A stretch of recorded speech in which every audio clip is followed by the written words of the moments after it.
Start now. Hello everyone. You are most welcome in this channel. This channel is SD Chaupal channel. Actually SD Chaupal channel के माध्यम से ये हमारी जो है सेकंड पार्ट है और फर्स्ट पार्ट मैंने जो है बनाया था, तो उसमें काफी लोगों का फीडबैक जो है बहुत अच्छा रहा, बहुत अच्छा रेस्पॉन्स रहा. इसलिए इससे क्या हुआ कि मोटिवेशन मिला, और मोटिवेशन मिलने के बाद क्या होता है कि आदमी कुछ अच्छा ही करता है. तो इसलिए ऐसे ही आप लोगों का रेस्पॉन्स बना रहे, फीडबैक मिलता रहे, तो आगे जो है कुछ काम की बातें होती रहेगी. और एक बात और थोड़ा सा मैं बता दूं कि मैंने पहले वीडियो में भी रिपीट की थी ये चीजें, कि ये चीजें जो कोई भी अगर अपना कोई टैलेंट दिखाना चाहता है तो ये बहुत हिम्मत का काम होता है.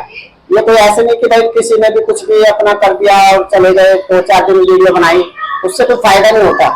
तो इसलिए इसको इग्नोर ना करें, चीजों को ये देखें कि हमारे लिए क्या सही है. इसमें कुछ चीजें ऐसी होगी जो कभी किसी ने पढ़ी भी नहीं होगी, मगर वो चीजें हमें सिर्फ ऑब्जर्व करनी होती है. ऑब्जर्व करके और बाकी को इग्नोर कर देते हैं, वो ज्यादा बेटर होता है. उसमें ये नहीं कि उसमें क्या होता है कि उसमें इंटरफेयर करे कि अरे कमेंट लिखे कि अरे ये तुमने क्या लिखा है, ये सब तो सब जानते हैं. तो वो सब चीजें मतलब एक अच्छी नहीं मानी जाती.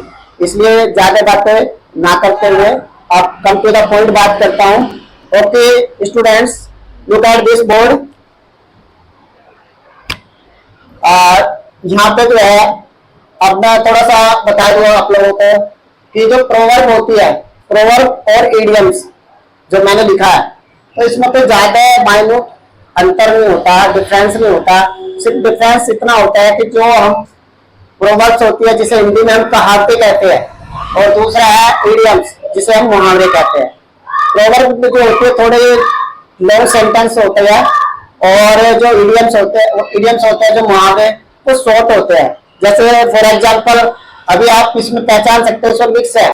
इसमें जैसे मैंने बोला टिट फॉर टैट, तो टिट फॉर टैट देखने में लग रहा है कि 3 शब्दों में अपनी बात को इसने इतने बेहतरीन तरीके से, अच्छे तरीके से बोला है. Tit for tat. Tit for tat Vicky क्या होगा? जैसे को तैसा. अब देखो इस स्टूडेंट ने बताया टिट फॉर टैट का मतलब जैसे को तैसा, तो ये एक मुहावरा हो गया. अभी ऊपर जब लिखा हुआ है जैसे a blind man is no जज ऑफ कलर्स, बता दे कृष्णा. बंदर क्या जाने अदरक का स्वाद. Very good. अभी देखो एक कोई ज्यादा बड़े स्टूडेंट नहीं है, ये एक मिक्स स्टूडेंट्स है, और 7th स्टैंडर्ड का स्टूडेंट था जो जिसने बताया अभी.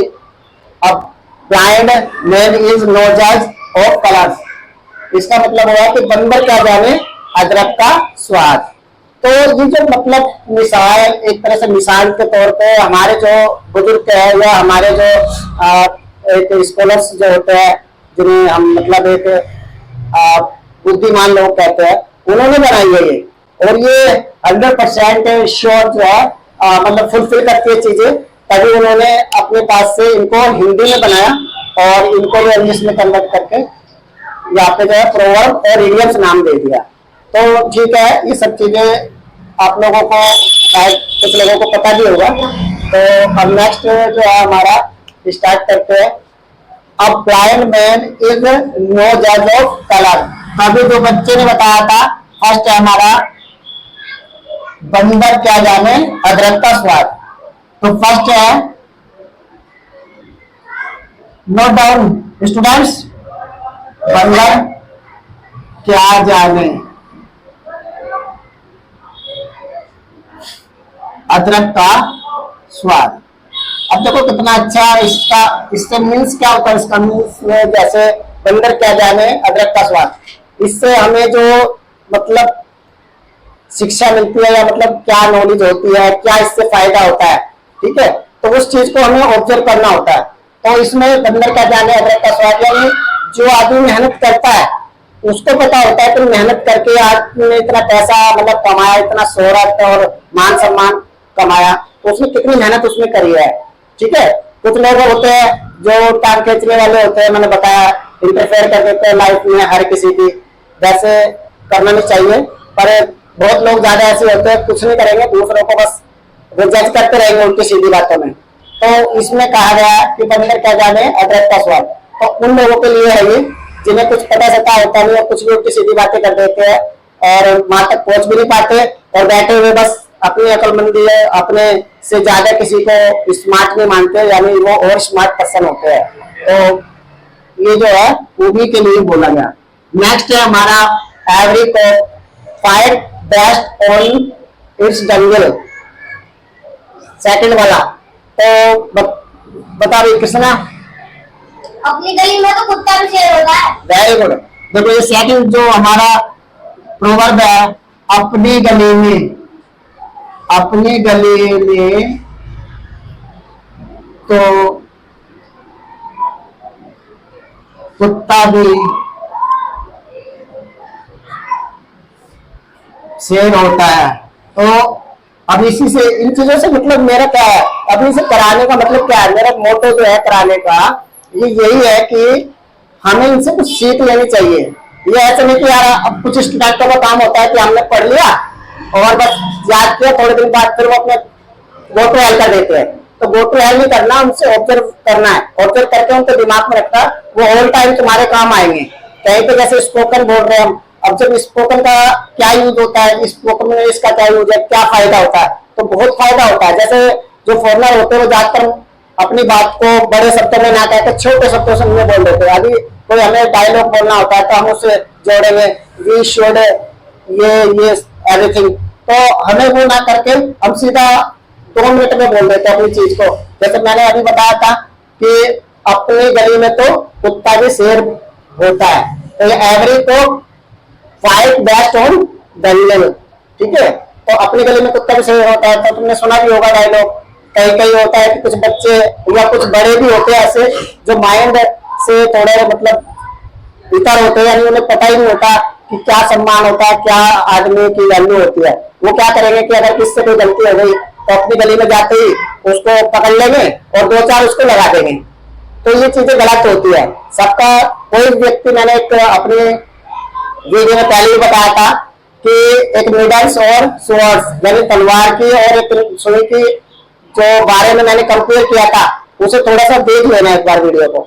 उसमें यही बताया था कि किसी को भी इंफीरियर फील मत होने दो, कोई किसी से कम नहीं है। जो सुई काम कर सकती है वो तलवार काम नहीं कर सकती है, और जहां तलवार काम कर सकती है वहां सुई काम नहीं कर सकती। तो इसलिए अपनी अपनी वैल्यू होती है इंसान की, इसलिए किसी भी इंसान को इंफीरियर मत समझो, अपने से कम मत समझो। ओके स्टूडेंट्स, तो सेकंड हो गया।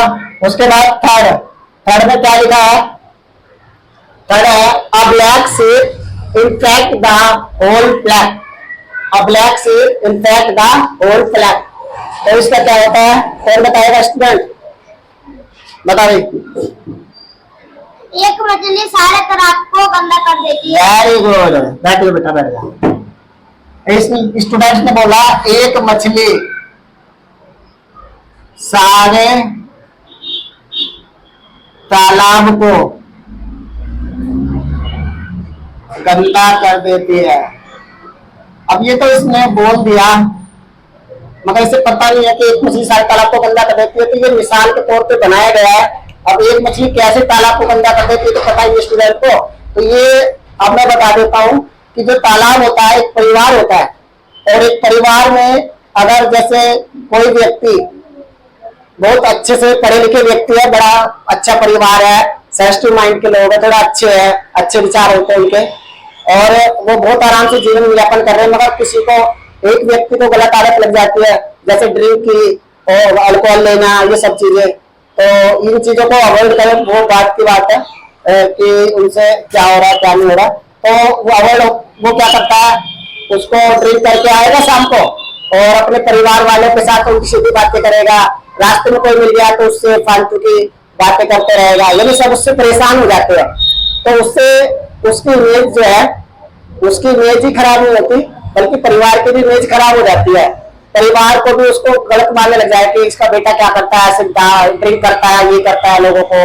तो इससे कहा गया कि एक मछली सारे तालाब को गंदा कर देती है, अर्थात जो परिवार होता है उसकी जो छाप होती है, जो गुडविल अच्छी है, वो सब बेकार हो जाती है।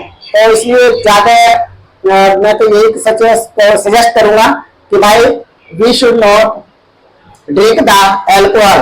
ओके, अच्छा, नेक्स्ट स्टूडेंट, फोर्थ है हमारा ग्रेट बोस्ट लिटिल रोस्ट।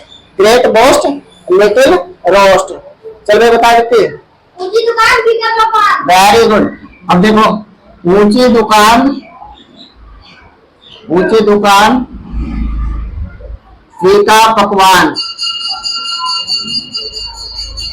अब इससे मतलब क्या निकलता है, ऊंची दुकान फीका पकवान? तो इससे मतलब यही होता है कि जैसे अभी क्या होता है कि बहुत डेमोस्ट्रेट लाइफ है हमारी। डेमोस्ट्रेट लाइफ में क्या होता है कि इंसान को क्या करेगा कि जैसे अभी यहाँ पे देख रहे होंगे एक ही बोर्ड लगा हुआ है, अब बोर्ड के इर्द गिर्द पूरा एकदम डेकोरेट कर देंगे। जब जो यूट्यूबर वगैरह होते हैं मैंने देखा है, तो कुछ यूट्यूबर इतना हाईलाइट उसको कमरे को बना देंगे, जबकि उनके जो अपना कंटेंट होता है वो इतना वैरी नहीं करता जितना कि वो उसको बढ़िया रूम को सजा उजा के और पूरा एकदम वो रियलिस्ट मतलब एक तरह से डेमोस्ट्रेट कर देते काफी अच्छा।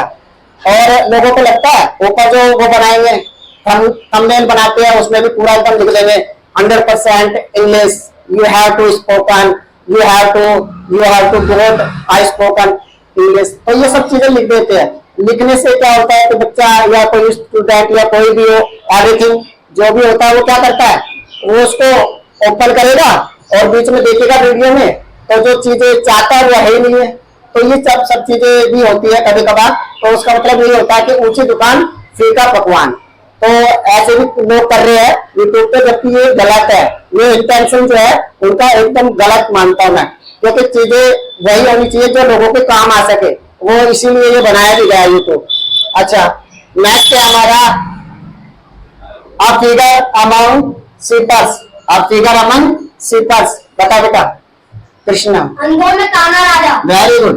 तो फिफ्थ हमारा जो आता है अंधों में काना राजा। अब देखो इसने जो बोला है कि अंधों में काना राजा। अब अंधों में काना राजा क्या होता है कि हमने फॉर एग्जाम्पल देखा होगा कि गांव में या कोई, अब शहर में भी ऐसा होता है। अभी क्या होता है कि कोई गांव में तो बोलते हैं कि यार ये 10 आदमी को बैठने का एक वो बना दिया, जिसे हम बैठक के रूप में कहते हैं। बैठक वगैरह जो होती है तो उसमें जो है बैठे हैं, उसको बता देते हैं कि बैठक में 4 आदमी बैठे हैं और वो चारों के चारों ही है स्मार्ट है ये बंदे। वो क्या करेंगे, जैसे कोई आता है जाता है उसे जज करते रहते हैं, जज करेंगे, इधर उधर बताएंगे कि भाई तुम जो हो ये देखो ये क्या कर रहा है, ये वो कर रहा है। मतलब हर एक आदमी को मतलब इरिटेट करते हैं, उसको उसके बारे में कमियां निकालते हैं। मगर वो चारों ही ऐसे है, उनमें चारों ऐसी है तो एक और स्मार्ट होता है उनसे भी ज्यादा, ठीक है। इसलिए उसको बोला गया अंधों में काना राजा। तो वो भी मतलब थोड़ा सा है तो वो भी कैटेगरी का, मगर थोड़ा सा वो और स्मार्ट बंदा है, तो इसलिए उसको बोलते हैं अंधों में काना राजा। मगर सब गुण उसके अंदर ही होते हैं। तो ये हो गया हमारा। उसके बाद students you have to note down please. Actually, I have to write in this.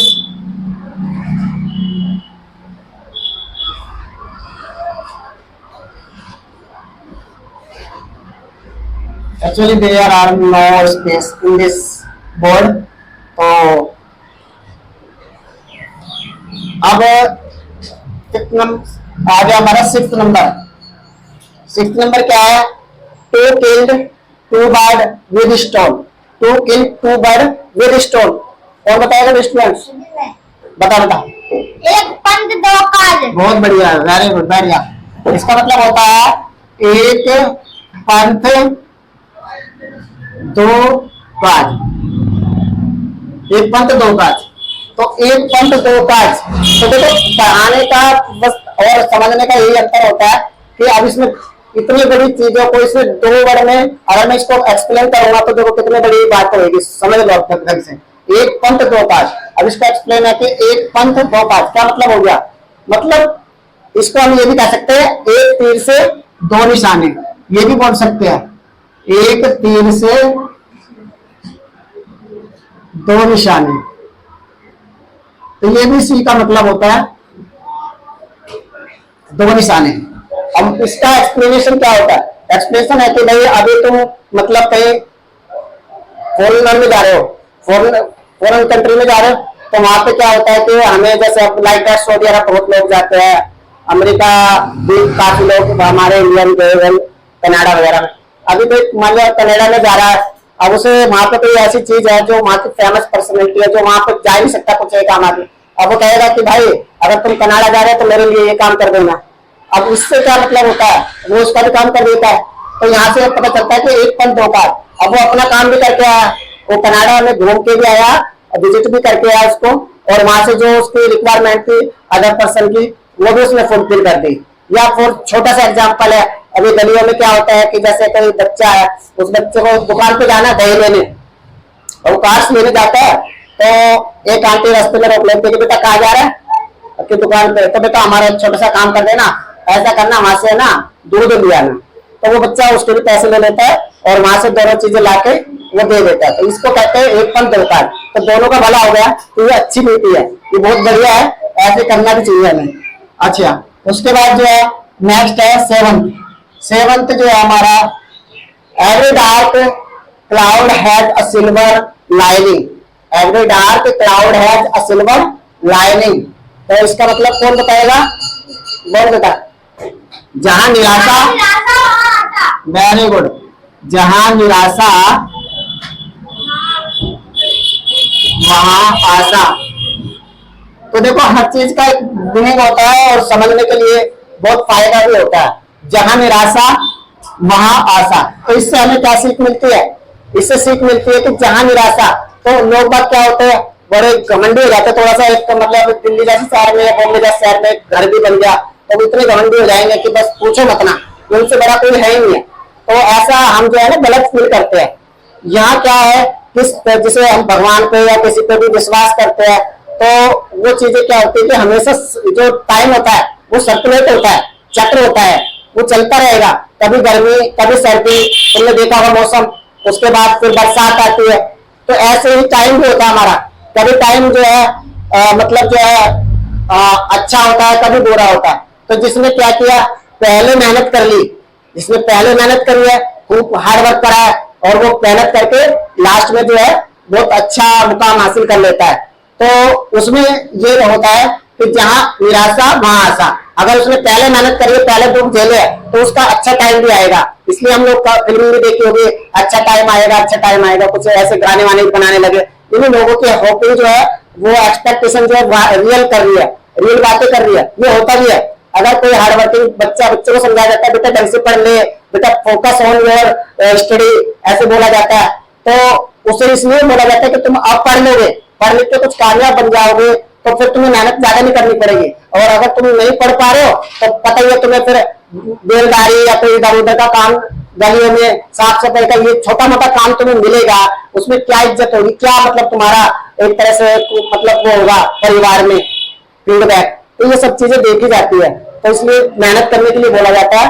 और हमेशा इंसान को प्राउड फील करो, बट घमंड मत करो कि यार मैंने ये पा लिया, वो पा लिया। सब चीजें ये सर्कुलेट में होते चलता रहता है। जो आज धनी है तो वो कभी गरीब भी था, और वो गरीब जो है वो कभी धनी भी होना है। तो इन चीजों पे होप रख के और आगे अपनी लाइफ को बढ़ाते रहो। नेक्स्ट है हमारा, all is well that is well. All is well that's in well. बता बेटा। अंत भला सो भला। Very good. अंत एट है हमारा, अंत भला सो भला। अब इससे क्या होता है, सो भला, तो इससे क्या सीख मिलती है जरा बता सकता हो तो स्टूडेंट मेरी प्लीज रिप्लाई। तो चलो कोई बात नहीं, स्टूडेंट इतना अभी मतलब थोड़ा सा है ना, बस याद ही है तुम्हें, समझ में आ रही है। तो याद ही है कि भाई जैसे है अंत भला सो भला, तो अंत भला सो भला भी जैसे ऊपर वाला है, जहां निराशा वहां आशा। तो यही चीजें इसमें बोली गई है, अंत भला सो भला। अंत भला का मतलब जब आदमी मेहनत कर करके एक अच्छे मुकाम पे पहुंच जाता है, तो लास्ट में वो एक प्रसिद्धि पा लेता है, पैसा पा लेता है, और मतलब एक अच्छे मुकाम पे, मतलब एक अच्छी वो शोहरत, शान शौकत जिसे हम कहते हैं, वो पा लेता है। तो उसका जो अंत भला सो भला, तो सारा भला ही होता जाता है। अभी तुमने देखा होगा फॉर एग्जाम्पल, अगर कोई व्यक्ति किसी परिवार से एक मान लिया कोई अच्छे मुकाम पे पहुंच गया, मंत्री बन गया या कोई आईएएस पीसीएस बन गया, तो वो उसके परिवार वाले भी लास्ट में दूसरे जो आने वाली पीढ़ी है हमारी, वो भी हमेशा आईएएस पीसीएस बनती रहेगी, वो कभी कोई नीचे नहीं आने वाला। तो इसलिए बोला गया कि अंत भला सो भला, यानी अच्छा होगा तो वो आगे बढ़ेगा, घटेगा नहीं चीजें। तो उसके बाद नेक्स्ट है हमारा honesty is the best policy. Honesty is the best policy. बेटा बेटा ईमानदारी एक अच्छी नीति है। Very good. तो नाइन्थ है हमारा ईमानदारी। ईमानदारी एक अच्छी नीति है। ईमानदारी एक अच्छी नीति है। अभी जैसे प्रोवर्ब है तो वास्तव में सही बात है, जिसने बनाया है इनको तो वास्तव में सही तरीके से बनाया, मगर आजकल का जमाना जो आज के टाइम को देखते थे ना, तो ईमानदारी पे थोड़ा क्या हुआ कि डाउट होने लगा लोगों को। ईमानदार व्यक्ति हमने सुना है, जो हमारे कुछ एक्सपीरियंस किया है, कुछ लोग जो हमारे बुजुर्ग है या हमारे से बड़े हैं, वो लोग हमें बताते हैं जो आदमी ईमानदार होता है उसको ज्यादातर मोस्टली लोग है ना पागल समझने लग जाते हैं। अगर तुमने किसी को ईमानदार से बोला कि भैया तुम जो है ये काम मत करो, या तुम्हारा बुरा होने वाला है, या तुम आगे एक्सीडेंट हो जाएगा तुम्हारा, तो गाड़ी तेज चलाओगे, तो वो लोग क्या करते हैं, वो लोग कहेंगे कि यार ये पागल हो गया, ठीक है, तो उसको थोड़ा सा मतलब गलत सोचने लग जाते हैं। बट ऐसा नहीं है, जो चीजें बनाई गई है वो अच्छाई के लिए बनाई गई है। तो यहाँ पे जो है ईमानदारी है अच्छी नीति है, तो बिल्कुल ठीक बात है। ईमानदार इंसान को हमेशा रहना चाहिए, भले ही मतलब सुख दुख तो चलता ही रहता है, परेशानियां होती रहती है, उससे कोई इफेक्ट नहीं पड़ना चाहिए उस पर। उसके बाद लास्ट है हमारी tit for tat. Tit for tat बता भी, जैसा को तैसा। अब देखो इस लड़के ने बताया टेंथ जो है हमारा जैसा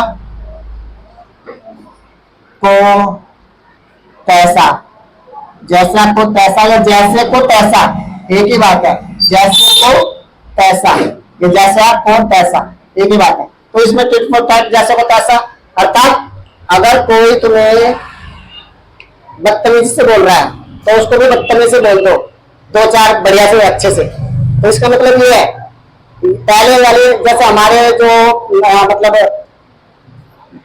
महात्मा गांधी जी को कौन नहीं जानता, सब जानते हैं, ठीक है ना। तो उनकी जो अहिंसात्मक नीति थी वो जो है उस टाइम भी फॉलो नहीं कर पा रही थी, और आज भी मतलब है नहीं है ऐसा कुछ। इस सेंटेंस को देखते हुए मैं ये नहीं कह रहा कि उनकी बात को मैं मतलब काट रहा हूँ, पर मैं तरीका बता रहा हूँ कि अगर इस सेंटेंस को देखें तो वो फिर फुलफिल नहीं होती।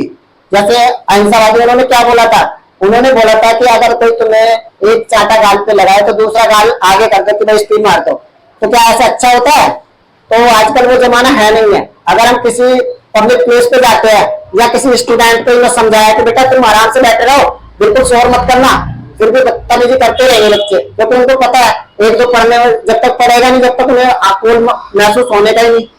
तो ये चीजें होती है। तो अभी पब्लिक प्लेस पे जा रहा है, एक महिला एक लड़की जा रही है, लड़की क्या कहेगी कि भैया थोड़ा सा आगे हो जाना थोड़ा सा, तो वो बोलेगा कि क्यों ये पब्लिक प्लेस की तरह भागता है। तो मतलब इस तरह की लैंग्वेज मैंने देखा, खुद सुना है, और कुछ चिड़ा के मतलब होते ही नहीं है, वो कहते हैं कि बस नहीं यहाँ पे जगह नहीं है तो कहीं हो रहा है स्पेस का। तो इस तरह की बातें मैंने देखी है। तो जैसे वो तैसा, तो यहाँ पे क्या होता है कि अगर वो लड़की या उसके साथ चार पांच लड़के या कोई और 2 मिनट में वो सीट खाली कर देंगे, 2 मिनट में। स्कूलों में भी होता है ऐसे, वो 1 मिनट में सीट खाली करा देते हैं स्टूडेंट। तो यहाँ पे जैसे को तैसा रूल जो है मतलब फुलफिल होता है थोड़ा सा, ठीक है ना। तो जबकि ऐसा करना नहीं चाहिए, पोलाइटली व्यक्ति को हमेशा जो है ना पोलाइटली रहना चाहिए, मतलब एक विनम्र स्वभाव का ही व्यक्ति अच्छा माना जाता है। तो बस मैं अब ज्यादा बातें ना करते हुए आप लोगों से रिक्वेस्ट है कि लाइक सब्सक्राइब और दिस आईडी है जो आप लोग जो है इसको ज्यादा से ज्यादा करें ताकि मुझे मोटिवेशन मिले। और thank you everyone and we have to meet next video. Okay, thanks.